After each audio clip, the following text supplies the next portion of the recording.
Good afternoon, everyone. Thank you for joining us for the virtual program today, Stories That Stick for Engagement Success with Zach Ebert. I am Brittany Spillman, and I serve as the Carey Center Director of Community and Collegiate Programs. Before we begin, I would like to take a moment to thank this year's sponsors. This virtual program's presenting sponsor is the Walker Area Community Foundation. The Walker Area Community Foundation is a nonprofit grant-making organization building the permanent capital needed to daily facilitate community conversations, inspire action, and empower partners. This year's community and collegiate program sponsors have pledged to support our efforts in providing meaningful programming for the nonprofit sector. Thank you to Auburn University Outreach, the East Alabama Community Foundation, the River Region United Way, Auburn University Outreach Office of Public Service, Social U, the Drummond Thorne Stooks Fund for Excellence, and a community service grant made possible by State Senator Randy Price and State Representative Joe Lover. Zach Ebert is the founder and CEO of Ebert Design Company, a brand identity design agency specializing in nonprofits, B Corps, and the purpose-driven brands. With over 5 years of experience, including leadership roles in the River Region United Way, Zach helps purposeful organizations create impactful brands through creative solutions. Growing up in his family's tree service business, he developed a strong work ethic and a commitment to leaving things better than he found them, values that now guide his agency's work. Please join me in welcoming Zach Ebert as he shares about stories that stick for engagement success. Thank you very much, Brittany, for the introduction. Appreciate it. I'll go ahead and share my screen and then we can get started. We can dive right in. All right. So can everybody see the slides? All right. So like Brittany said, I'm Zach. I enjoy long walks on the beach, and I'm the founder of Ebert Design, and we're an agency here for good. So we help impactful organizations through purposeful communications, help them to really reach their preferred audience. So let's go ahead and dive right into the material.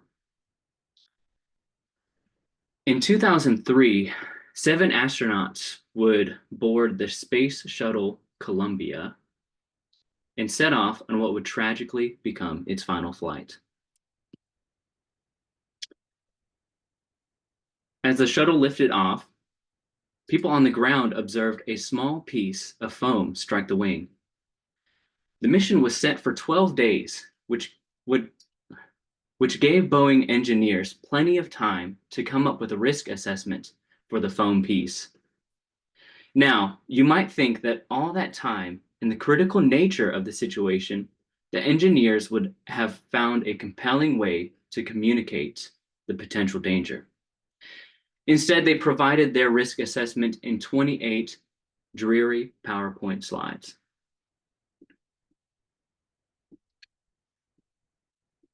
Sorry, just one sec, pulling something up. Okay. The information was compressed into bullets, headlines were incomprehensible, and a critical equation wrapped from one line to the next. As information design expert Edward Tuff later noted, all the necessary information to understand the danger was there. It was just impossible to follow. Tragically, the Space Shuttle Columbia broke into pieces during re-entry, just 16 minutes before it was due to land. In the investigation that followed, one of the recommendations was that NASA scientists should never again rely on PowerPoint alone to present important data and scientific information. In the business and nonprofit world, we feel compelled to present gobs of data, with PowerPoint overwhelming our audience with graphs, tables, and somnolent presentations. NASA now forbids its use just for that purpose. We only wish that they could have learned this fact an easier way. So what's the solution to this problem? Well, it turns out to be simple: storytelling. From a developmental standpoint, we humans are not hardwired to process abstract data points. We're set up for storytelling. When our ancestors started sharing experiences through painting, sculpture, our capabilities grew exponentially. In the blink of history's eye, We were creating the printing press, and not long after that, artificial intelligence. Research demonstrates that stories affect us at a deep neurological level. Using fMRI technology, we've learned that when people tell a good story, the teller and listener synchronize so that key areas of their brain are activated at the same time. Even more profound, regions of the listener's brain sometimes fire before the same regions in the storyteller's. This happens because the listener is anticipating what will happen in the story. While presentations cause the audience to look for an exit, a great story gets the brain looking for more information. So why is storytelling so effective? Well, we live in a world where digital technology spreads information at the speed of light. So we've developed a filtration system for anything that isn't relevant to us. Unfortunately, most people presenting an idea or pitching to a potential donor respond to this challenge with rational arguments. It's understandable. It's a business decision, and business decisions should be made by the rational decision-making part of the brain, the prefrontal cortex. However logical this may sound, it doesn't actually work. It turns out that getting information to the audience's prefrontal cortex is not a straight process. Humans have areas of their brains that filter out information before it gets to the prefrontal cortex. The human brain takes up 2% of our body weight, but it uses 20% of the body's energy. So anything that requires it to fire more than 2% of its neurons is going to make us pass out cold. And since we make 3,500 decisions a day on average, we rely on systems to reduce our cognitive load. This happens in the limbic system, which acts as a filtration system for your brain, helping to prioritize information. When presented with new information, the limbic system quickly analyzes it to make sure it's relevant. Once it approves the information, it passes it along, but it only passes along information that is engaging at an emotional level, because that is the language of the limbic system. Ideas don't get to the rational prefrontal cortex unless they get through the limbic system. We can't simply make rational arguments or present data and expect the audience to consider us. We must first emotionally engage to have permission to rationally engage. Excuse me.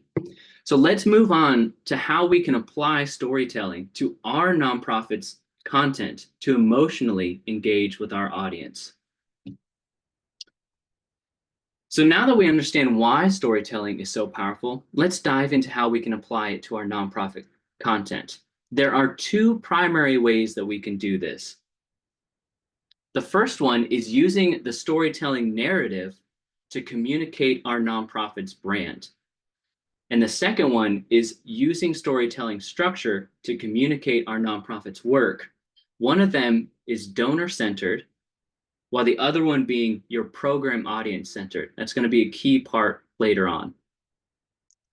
But before we get into the specifics, there's one crucial point that we need to emphasize.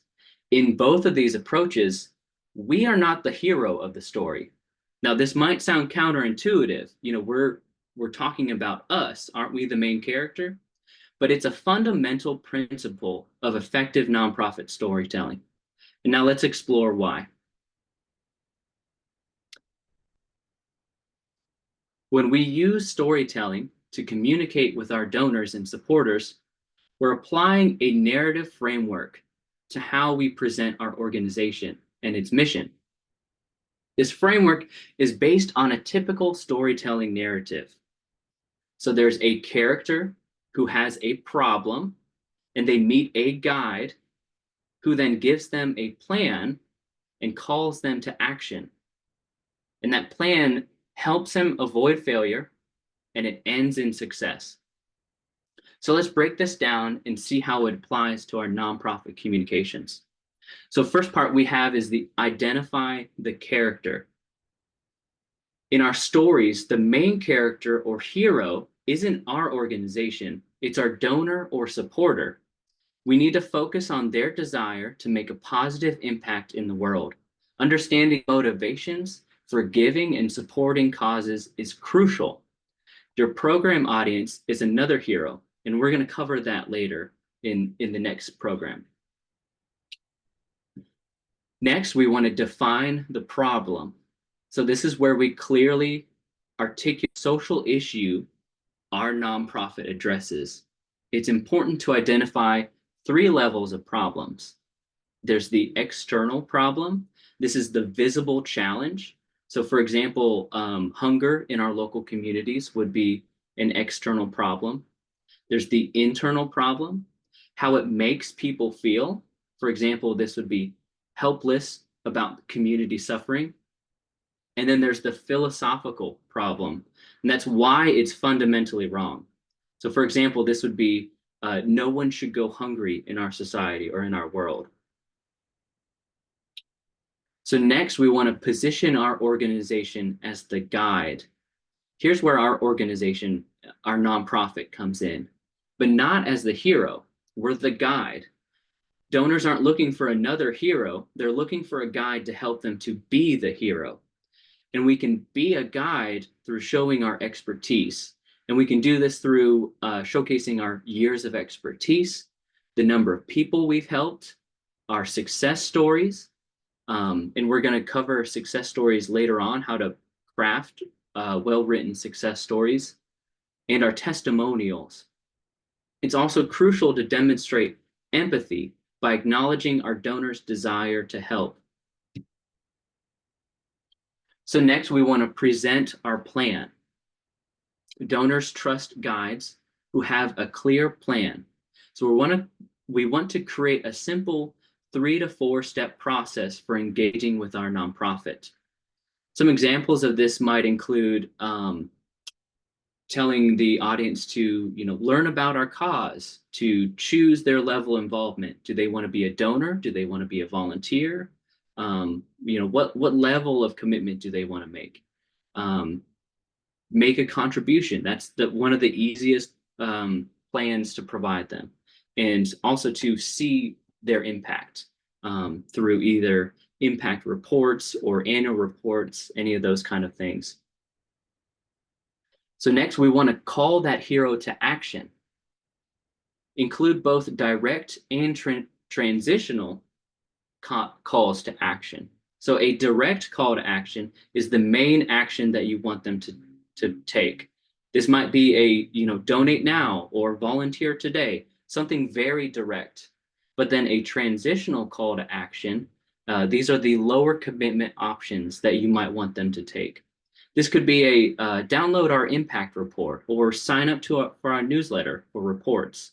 These are things that can transition to that direct call to action. So they might not be committing to your nonprofit monetarily today, but you have them there and you're staying top of mind with your hero so that they can later on take that direct call to action. Next, we want to show success. So we want to paint a picture of the transformation your nonprofit creates. Use specific examples and statistics. Show both individual success stories and a broader impact in the community. And let's define what is at stake. So we want to clearly communicate what happens if people don't take action. Focus on the positive difference that they can make and create urgency without manipulation. So this is kind of a broad framework, and you might be asking, well, how can we practically implement this? So let's look at some ways that you can practically implement this impact narrative. Now that we understand the framework, we can look at how we can use it across different communication channels. So for your website, you want to focus on simplifying your homepage message, let's go back to that. We're making 3,500 decisions a day. We want to make it as simple as possible for our audience because they've got a lot of other information that they're processing on a day-to-day basis. So we want to create clear navigation paths, guide them to where they need to go on your website. Feature your impact stories or your success stories prominently, and include clear call to actions. For your email, you're going to want to focus the donor as the hero in your email newsletters. You can share specific impact stories and make sure to keep that message clear and action oriented. So even in these individual communications, provide a clear call to action for your hero. In your social media, you want to take and share bite-sized success stories. So take those broad overall success stories and you can break them up into small bite-sized bits that your audience can consume on social media over time. Post clear calls to action and engage with your supporters in the comment section or on live feeds, anything like that. For your fundraising material, you're going to want to center the donor impact because they're the ones who a lot of your donors are going to be the ones receiving this material. Really showcase that they are the hero in the work that they have done, providing for your organization. Use clear, compelling statistics and include specific calls to action. As you implement this framework, be aware of some of these common mistakes. So one mistake would be making the organization the hero. And so if you position yourself as the hero, the donor or the supporter, they just see themselves as, a minor character, a sideline character. You're going to want to avoid using any kind of complex jargon. Keep it as simple as possible for the audience to understand. So there is a concept called the curse of knowledge. So it is impossible for me to remember what it's like to not know something. So if you know a complex term in your organization, you don't remember what it's like to not understand that. So you immediately assume everybody knows what that term is. And so you're going to want to try to look at your communications for any kind of complex jargon, any kind of acronyms that you might use on a regular basis that the general audience may not know. Those kind of things, you're going to want to strip that down and make it as clear and simplified as possible. We also want to avoid overwhelming supporters with too many options. So let's go back to our calls to action. You want to have a clear, direct call to action and a transitional call to action. So let's not provide them with multiple direct calls to action because when somebody has too many choices, they end up just not making any choices at all. So when you are tailoring your marketing material, pick a specific call to action for each one. And you can change this out depending on what marketing material you're creating. You're also going to want to show a clear impact. So avoid neglecting to show any kind of clear impact. Your hero is looking for that kind of impact that your organization is making when you're communicating with them. You're also going to want to avoid focusing too much on features rather than the transformation. Let's not get caught up in the details. Let's take a step back and look at the overall transformation that has been done. So you can use the included impact narrative framework worksheet, that's a mouthful, to start building out your nonprofit's narrative. This is going to be a great way to map out your nonprofit's overall narrative, and you're going to receive this after the call.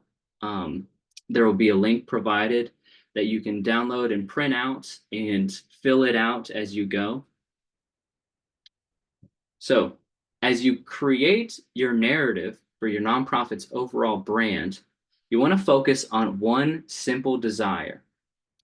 Then as you create narratives for each service and identify more things that your donors and supporters want, You can create subplots for your overall brand.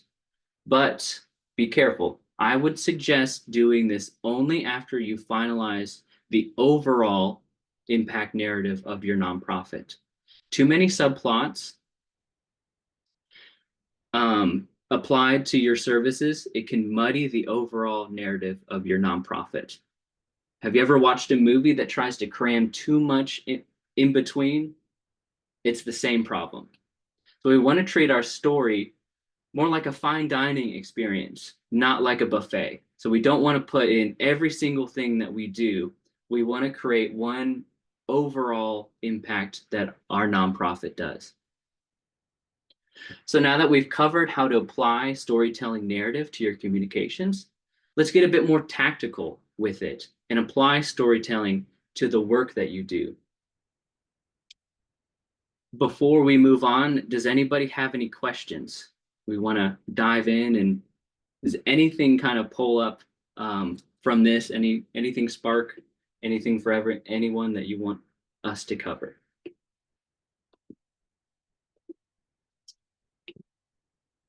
You're welcome to unmute or put your questions in the chat.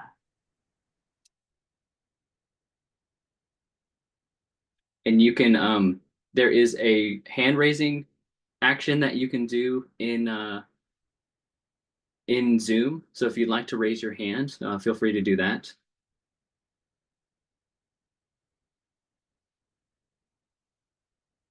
Give us a little bit more time and then we can go ahead and move on. All right, well, sounds great. Let's move on to the next section.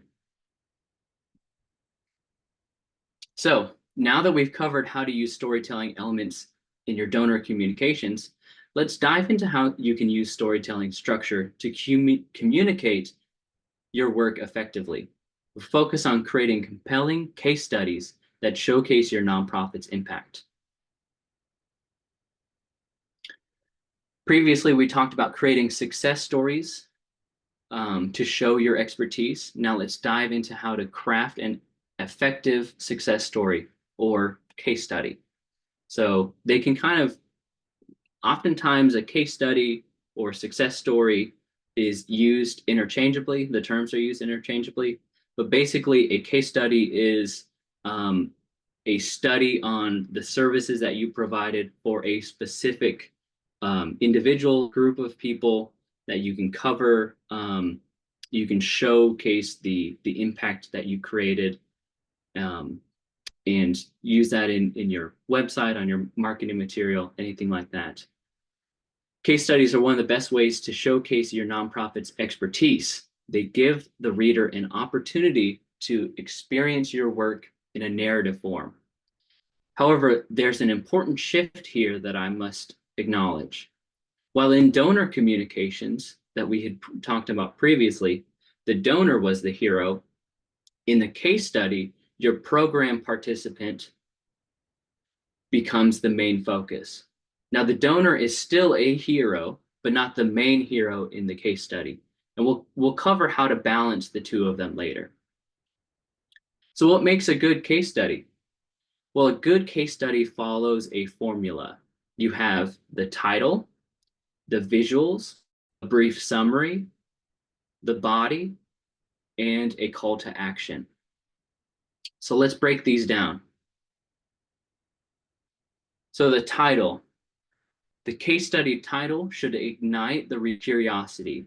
You can write titles that inspire intrigue, anticipation, but be consistent. Remember to develop a title format and style that spans all of your case studies. Next, we're going to go into the visuals. So you're going to want to, I know that this is difficult sometimes, document everything as you go so that when it is time to write the case study, you're not scrambling after the fact to follow up with people to get images. You're not, racking your brain to remember specific details. That way you have everything already prepared ahead of time. Now, you can use stock images for sensitive subjects if necessary. Unsplash is a great resource for high quality free stock photos. And I'm going to provide a list of places that you can get free stock photos in the link provided afterwards. And so let's move on to the summary. So we're going to want to write the summary for all those people for all the too long didn't read kind of people. Sometimes I'm one of those people, to be honest. And we want to keep it short, smart, and simple. So it's a summary of everything that you did. And it includes, the first part is the mission. So what were you trying to accomplish in this case study? How did you help the hero? The outcome. What did you do to achieve the mission? The impact. This is the most important section. And this is where you explain how your work changed lives. What was the impact that your nonprofit services provided? And then you can provide the services that you did. So make a list of the services that you provided for your program audience. So next we go into the body. The body of the case study should tell your program participants' success story in an engaging way. And this is where we can draw from traditional storytelling to structure our case studies. Let's look at a typical story structure and how we can adapt it. So a typical story structure starts with the exposition. The exposition in a story helps to introduce the hero, the setting, and the current normal or the current state that they're in. Then we move to a call to adventure, and that's the event that sends our hero into action. Usually this is something that the hero cannot control. Then we move into the rising action, the steps, actions, challenges, and failures that help frame conflict as the hero moves towards their goal. Then we move on to the climax. So this is the final conflict, the ultimate turning point. This is where the hero seizes the sword and saves the day. Afterwards, you have the falling action. So these are any obstacles faced as a result of the hero's triumph, also known as the road back. This is where the hero begins to accept the change that has taken place. And finally, you have the resolution. This is the new normal for the hero, the outcome of the story, the transformed state compared to the start or the exposition. So this is how we can adapt that traditional story structure to our case study body. Remember that each section has been renamed to better remember it and to better align it with the included worksheet. So we start with the goal, and that would have been the exposition. And this is where we introduce the participant, their background, who they are, and more details, and their initial challenges. This is where we can set. Then we move on to the compelling event, which would have been traditionally the call to adventure. So let's paint the picture of what spurred the hero into action. What was the last straw for them? Why did they look for a solution? Then we move on to the gap. And this is the rising action. What is the gap between where they are now and where they want to be? So we want to detail the participants' experience with your programs and highlight key milestones. Next, you move into the gamble, which is the climax, where we want to showcase the changes and growth. What new skills or opportunities emerged because of the audience or the participant taking part in your work? Finally, we move on to next we move on to the transformation. This is the falling action. Once the action is taken, the falling action can be the rollout of the services that you provided. What were the challenges after the climax?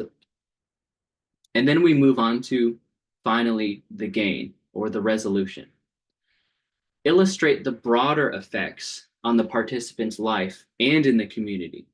What has the new future outlook become? So how long should each section be? Well, remember that the story should dictate the length of each section in the body, but we can use this diagram as a guide for the relative length of each section, emphasizing mainly the gap in your process. And finally, with your case study, you're going to want to provide a clear call to action. So the end of your case study is a perfect place for a call to action. And this is where you can tie everything back to the donor being the hero and enabling the transformation that happened in this case study. Don't leave the satisfied reader without giving them a way to support you. Your call to action could be a way to financially support, but it could also be a way to contact you for those who are reading that may be in need of your services. So the readers of these case studies can be your donor, but it can also be a future program participant. A well-written case study can be the content for a large majority of your marketing and communications.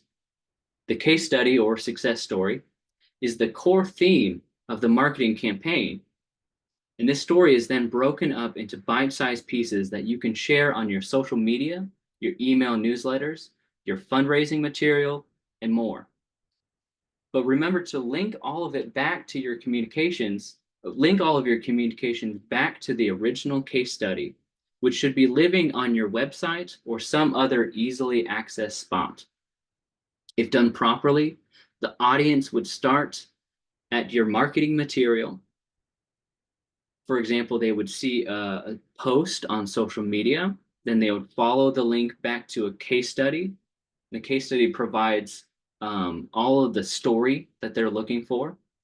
And at the very end, the call to action provides a clear way that the reader can support your nonprofit. This flow is often called a marketing funnel, but that's a topic for another Zoom call that we can cover some other day. But that is an example of a very basic marketing funnel that you can create to funnel general audience members on social media, on email newsletters, back to your website, and hopefully supporting you in the call to action. So previously, we talked about the program audience and the donors both being heroes. And here is a good example of how you can balance those two heroes. So instead of choosing between a donor and a program participant as hero, frame them as heroes on interconnected journeys. Think of it as a hero partnership rather than a single hero narrative. And here's how you can structure this. First, you want to start with the program participant's story, and then you want to show how the donor enables that transformation. Then demonstrate how transformed lives create community impact. And then connect all of that back to the donor's desire for positive change. This ripple effect format allows you to honor both the program participant's journey and the donor's crucial role in making that journey possible. They're two heroes connected together. And this ripple that is created is caused by both of them together. So you guys might be wondering, well, we got all this information. We don't have any way to practically follow through with it, but I have thought about all of that, and I've created some tools for building good case studies. So I've included some worksheets to help you get started on building your case studies.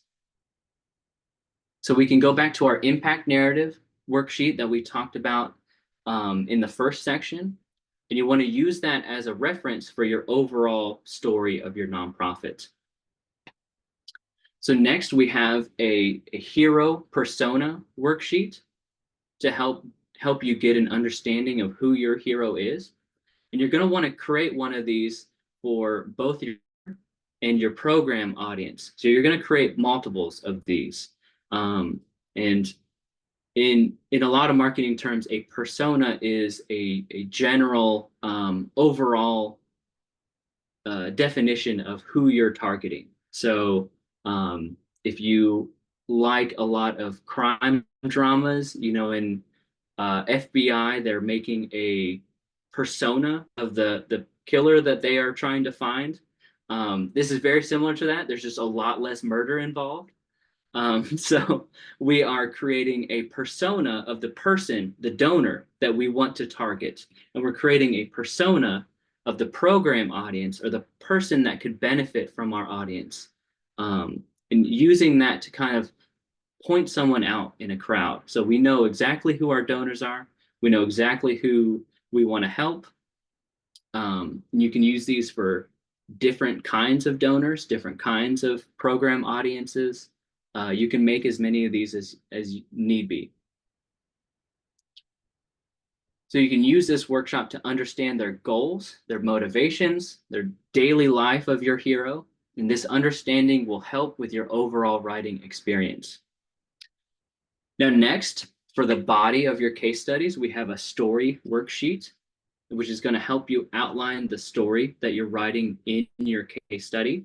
And you can use this worksheet to apply the storytelling structure to the body of your case study. You can also use it as a reference when you're creating your marketing content. So referring back to the funnels that we're creating or the marketing material that is applied after you create the case study, you can use this story worksheet as a reference to make sure that everything is in alignment in the material that you're creating. Excuse me. So next we have what's called a job jacket worksheet. And I promise you it's not work, even though it's called a job jacket. So a job jacket worksheet will help you keep track of the materials that you need to be collecting to write your case study. So remember when we referred back to the visuals, this is going to be a good worksheet to keep track of those visuals.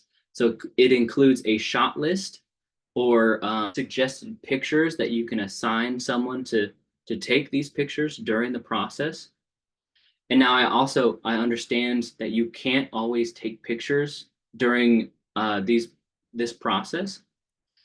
So I'm going to a list of stock image sites where you can get replacement images for your case studies. The job jacket also includes prompts for whoever is writing the case study, and this will help prevent any kind of writer's block that might come up.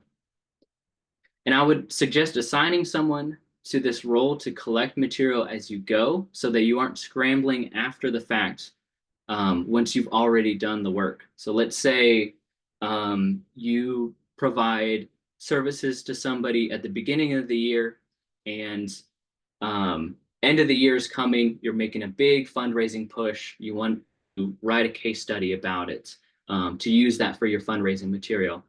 Well, a lot of those details may not be, they're going to be very fuzzy by the end of the year after you've done all the work. This job jacket is something that you can use to kind of help you keep track of everything while you're in the middle of doing it.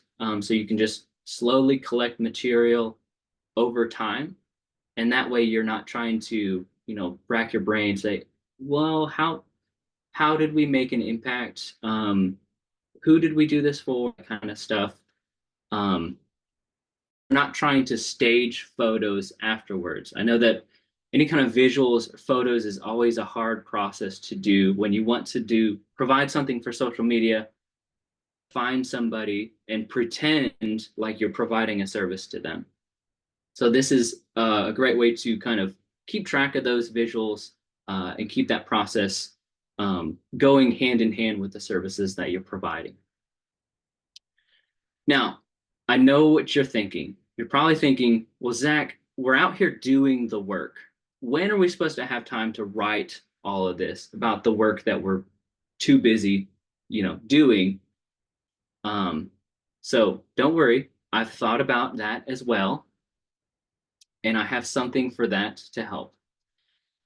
So included with other material, you're going to be receiving instructions on a way to use artificial intelligence to help you write your case studies.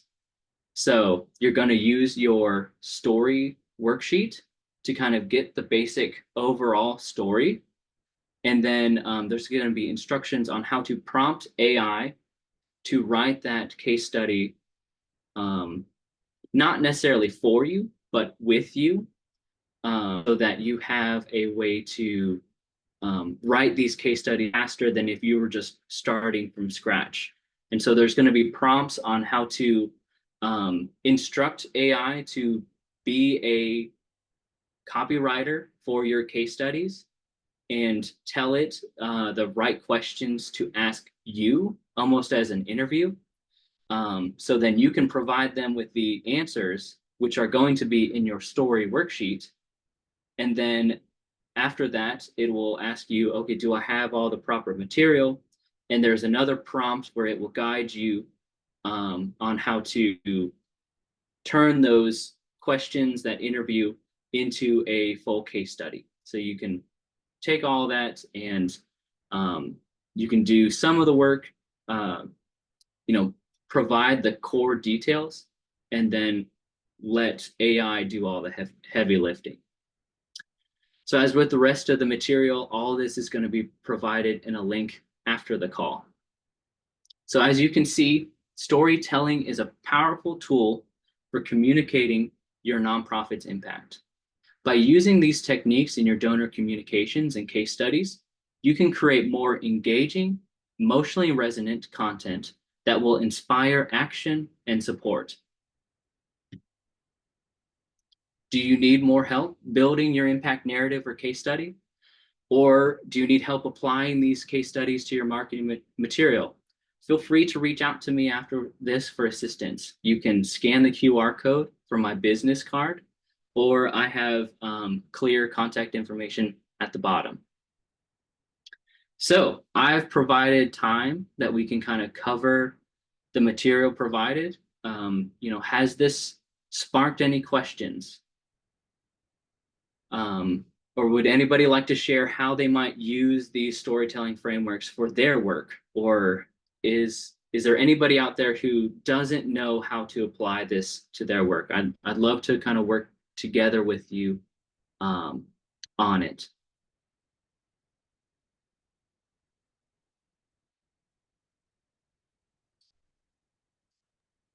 Again, feel free Does anybody want to be to mute or type your questions in the chat.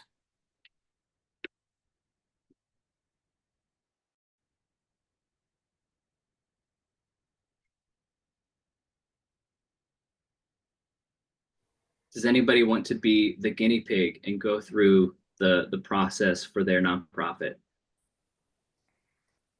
Okay, well, I was thinking like one way that you could actually use this information is more like an elevator pitch, to try to, I guess, condense your story in such a way that when you first meet someone, that you're not taking up a lot of times. Like generally, they suggest that your pitch be less than 2 minutes.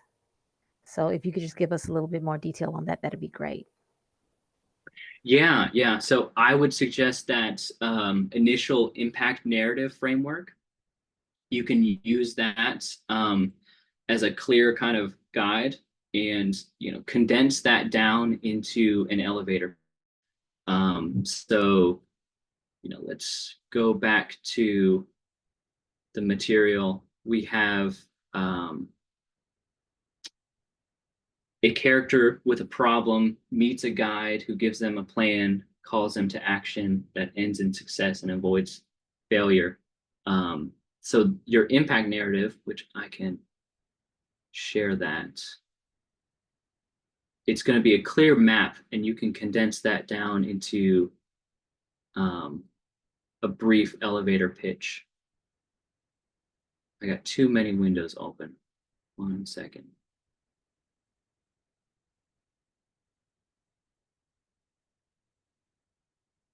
All right, so you can kind of see this is the impact narrative framework. So it starts here at the top. The character has a problem, and this is where you can just write out who's your character, what is their problem, meets a guide, so that's going to be you, and use this same framework for your elevator pitch. So nonprofit that helps character has a problem in the community. So what is the specific you and your hero tackle together? And then you can showcase that, we're using the empathy, what emotional connections can you make, what unique expertise. You could use this authority part for that elevator pitch. So we work with these kind of donors to tackle this problem. This is our expertise in this field. We have a simple plan on how to do it. You can do this and this. And then you can give them a direct way to support you right here. And then, end it with, the success that you've done before. So you can kind of use this overall narrative, really simplify that down into a very brief elevator pitch, and use that as, when you're going out in networking events, that kind of stuff, use this as the framework. Does that kind of help? Yes, it does. Thank you very much. Zach, Courtney had a question. She said, as a local United Way, I struggle to tell our story because we do so many different things and support different partners. Any suggestions on where to start? So you may be pulling a little bit on your experience at the United Way also. Yes. Oh, I can relate to this. United Way is very interesting because I used to work at a local United Way, both as a director of marketing, director of development. So totally understand this. It was something that bothered me for a very long time. I used to joke that there's like a 2-year onboarding period at United Way, where it takes you 2 years to really understand all the details. United Way is unique in that it is more of a nonprofit for nonprofits, and you provide a lot of different services. So we talked about creating one overall narrative. What is the main overall impact that you make in the community? You can keep that very simple, very broad, but then use that impact narrative for each of those individual services. So I would really emphasize that you're going to want to focus on, the overall brand first. I'll pull that slide back up. So here you can kind of see you've got that overall impact narrative. What is the overall thing that you do for your community? And then after that, once you've got that really narrowed down, use that same impact narrative for the individual services that you provide. So those are going to be your subplots. And so, if you have a program where you are, there was a previous program, they provided groceries to people during COVID. You can use that specific program and provide, create an impact narrative for just that. So one overall narrative that's very broad, it explains what you do, and then individual narratives for all the different services that you provide. So like applying it to storytelling, if I say Harry Potter, you guys have an idea, you have an overall narrative of the entire Harry Potter story. And then there's individual summaries for each book. So, you can kind of look at it very similarly. You have one narrative for everything that you do, and then individual narratives.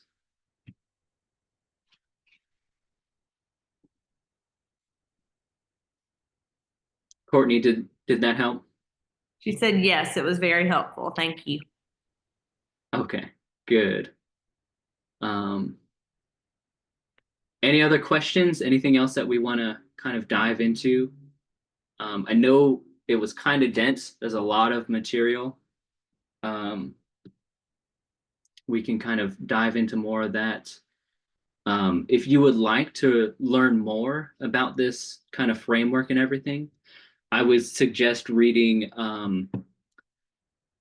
Building a Story Brand by Donald Miller. So the overall framework of this is taken from him, but then we changed it to apply it to nonprofits, because the book is targeted towards the book is targeted towards for-profits. So we changed parts of it to make it applicable to nonprofits.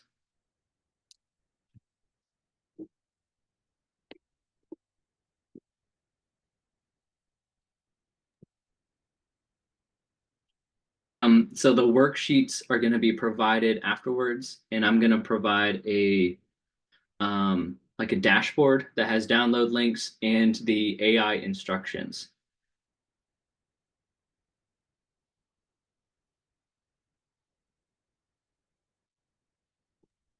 Any last questions for Zach?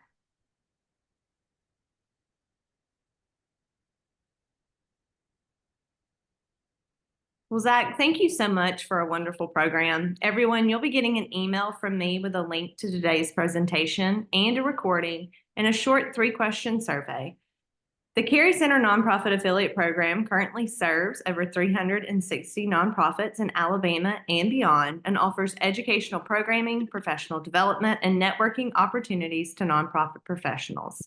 Carey Center Nonprofit Affiliates are the first to learn about upcoming programming, and membership is free.